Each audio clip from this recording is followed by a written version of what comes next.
Hi guys, so today's video is going to be a little chat, I guess. This is probably going to be a massive tangent and the whole thing is just going to be me just chatting absolute rubbish, but I figured that it might be useful for some people out there, as the majority of the DMs that I get on Instagram and Facebook Messenger are always, how do you stay positive about having alopecia? Because obviously it is a huge thing that happens to people, and don't get me wrong, back when I was a lot younger, for me it was not like the way that I act now. Back then to me it was like the end of the world, so I fully understand how it feels to be in that position. But I feel like there's things that I've kind of told myself as I've grown up that have really helped to shift my mentality, and I thought that it would just be kind of maybe helpful to put them into a video and share them with you guys today. So that is hopefully what this video is going to be. It's extremely chilled. I even have a warm Ribena, so I'm literally just planning on chatting and hopefully some sense comes out of this video for you guys. So I'll start off and I'll just explain how I used to view alopecia and how back then the way that it would affect me. So when I first got diagnosed with alopecia, I was in secondary school, and as you can imagine, in secondary school literally all that really goes into people's perception of people is their physical appearance. It's depressing, but that is unfortunately what happens in school. People are sort of just categorized, and if you don't fit the normal, then you're automatically just easy target. And I always wanted to be normal in school. I just wanted to be the person who kind of blended in, and because I wasn't necessarily normal, I think that really impacted my self-confidence, and I became quite closed off about talking about anything related to appearance. That included makeup, hair, any sort of conversation like that I would sort of just kind of shut off. I didn't really want to talk about it. I remember just anyone who would bring up the conversation of what hair products they're using, I literally just completely shut off and I wouldn't even speak. And I think that probably made it quite obvious I just didn't want to talk about hair or anything like that, because obviously I was losing my hair and I didn't really fancy talking about it. So I sort of went through the whole of school being like that, and I didn't address my hair loss to anyone, not even my really close friends. I just completely blanked it and just pretended it wasn't happening, which I now look back and think I probably could have handled that so differently, and I would have had such a different experience in school. I kind of did it to protect myself, I guess. I didn't want to be drawing attention to something that I was really insecure about. So obviously as time has gone on, I've gotten older. I'm 24 now, but in the past I'd say 5 years, my perception on hair loss has completely changed, and I kind of view it now as not a pro, but it makes you different. And I think that's kind of my biggest focus point for this video, is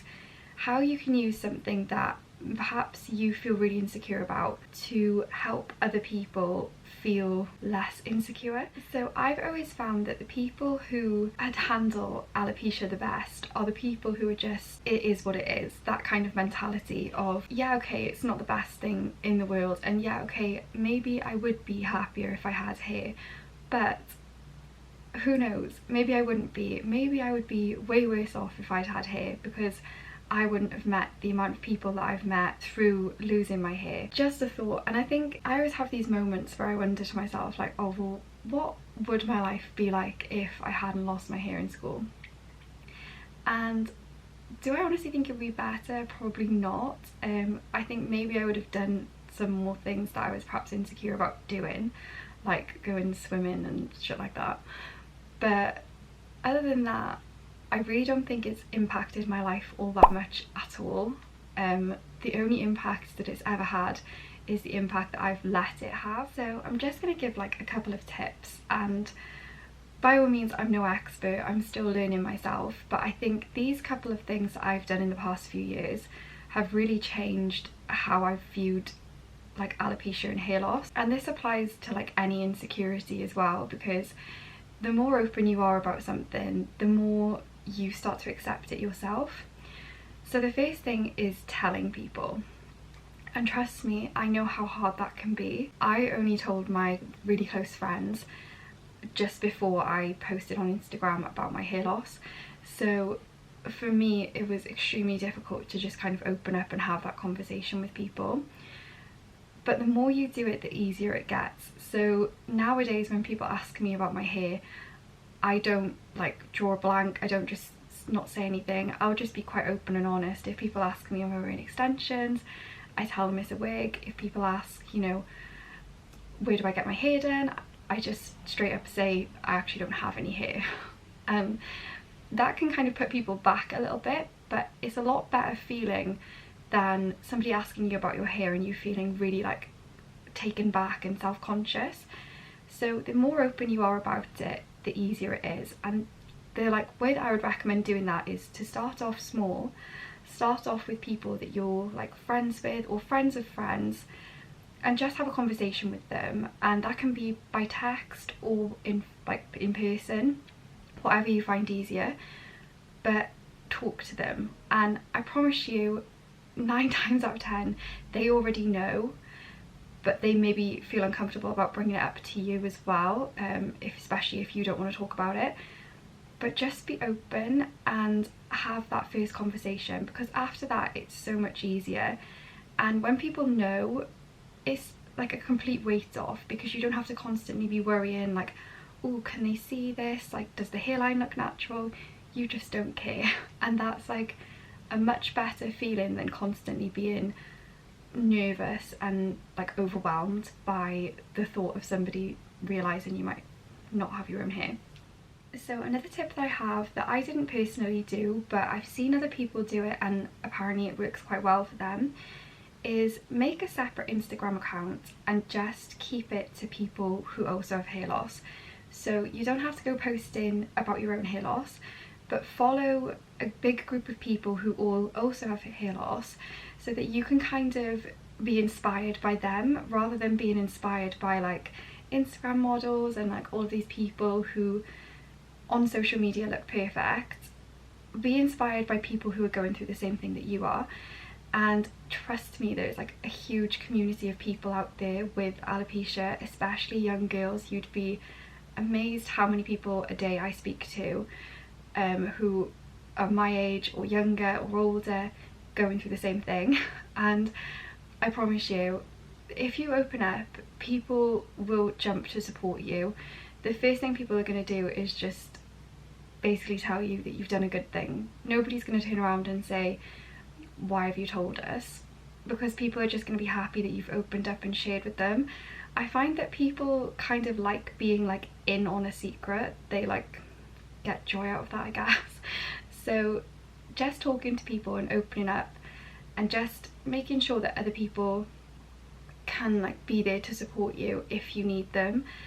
The last thing you want to do is like isolate yourself so that you're on your own, because that can make you feel a million times worse. So another way of kind of being a bit more like confident with having alopecia that I've found is when you're just like chilling and just not doing anything, you're in the house, don't wear your wig, don't wear your makeup, and just kind of like embrace it yourself. So sometimes you have to just literally sit there and think, this is my reality, but how can I make it so that I'm not constantly upset about it? How can I make it so that I'm accepting what it is and then using that to like my advantage? So if you're like me back in the day, you may not want to take any pictures at all of your hair loss journey. I personally didn't, and I'm kind of sad in a way, because I look back now and I kind of have to like piece together what happened.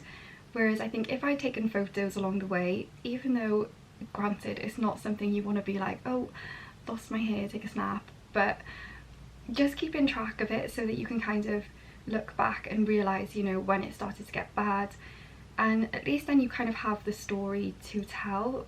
For me, I personally don't, because I cannot remember anything. Like I literally can't remember the majority of that time period. So my main reason for making this video right now is it's 2022 and people always have like New Year's resolutions at the beginning of the year, and if I could talk to my younger self right now, I would say just be open about it. Just literally be open about it, because nobody can use something to hurt you if you're open about it.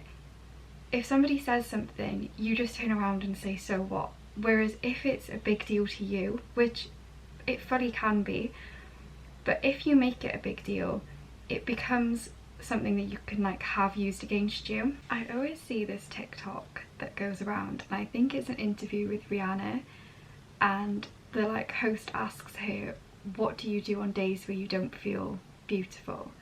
And she just says, I fake it. And that is literally what confidence is. Confidence is literally waking up and deciding, I'm gonna feel good about myself today. And like, nobody can take that away from you, literally no one. If you decide, nobody's gonna make me feel bad about myself today, nobody can, because mentally you've already decided. And I think that's one thing that I really look back on, and I should have done differently in school, is just take it as, no one's gonna make me feel bad because I feel good. So literally, like, no part of me regrets opening up about having alopecia at all. It was the best thing that I did, because now it's not a secret, it's not something that I'm like ashamed of, I'm open about it. It's not something that I let get me down anymore. It's literally just a part of who I am. And I promise you, 99% of people do not care. 99% of people just think, oh well, that's that, she's got no hair, so what? And for those people that do care, that's more of a reflection of them and their own insecurities, because people who are comfortable in themselves always accept like other people having flaws. I promise you, there is not one person on this planet who is not insecure about something that they have, whether that's like a physical thing or just something that they don't like about themselves in general. Everyone has something. So I finished my Ribena like half an hour ago, and I've just been rambling on this video. I'm also very aware that there's like 1,000,001 background noises because there's construction and everyone is working from home. So apologies for that. I am probably just going to cut this video now, and hopefully I can edit together some sort of conversation here. But yeah, let me know if you guys like chatty videos or if you like wig reviews. Obviously I'm not going to not do wig reviews, but I am going to add some like chatty videos, because I think sometimes I look back at when I was younger and I think these type of videos would have helped me to have somebody who's like lived through it. But that is basically it. So if you have any questions, you want to reach out, DM me on Instagram or Facebook. I'll make sure they're linked down in the description, and I will see you on the next video. Bye.